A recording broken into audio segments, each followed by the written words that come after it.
Hey, my name is Jade Raymond, and I'm the producer on Assassin's Creed. Today's Dev Diary is about art direction.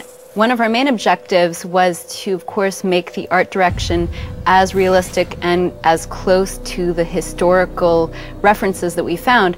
But the difficulty about, having a subject where guys walk around in armor and look like knights and stuff like that is that it tends to be associated with fantasy. And one of the important things to us was making sure that the game and the feeling and the location was really relevant to people. So we played with taking these historical cities, like the ones that I was describing in the story, Jerusalem, Damascus, and Acre, and all of the countryside and the kingdom, and thought, how can we give this a treatment that feels cool and feels like something that we'd be interested in watching for 40 hours as we play. Now, we've made a huge kingdom, 3 huge cities, and it could easily get repetitive, and we didn't want that to happen. These cities in medieval times were bustling with all kinds of people, all walks of life. You have to have the poor citizens, you have to have the rich class, you have to have the merchants. These cities are being controlled mostly by the military, and basically this amounts to a whole lot of characters to create. But we have over 300 different characters to create, and that's just the completely unique versions. On top of that, we wanted to make sure that when you're going through these cities, you don't see the same person a bunch of times.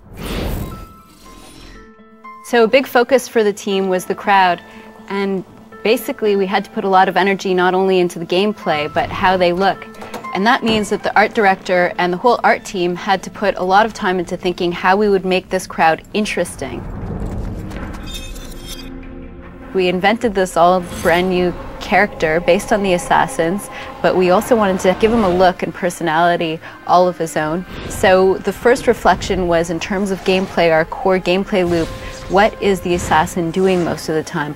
Well, what you're doing is you're investigating, so you're mapping out your territory, really trying to pinpoint and locate your prey, and then once you focus in on your prey, you go in quickly for the kill, and then you get out of there.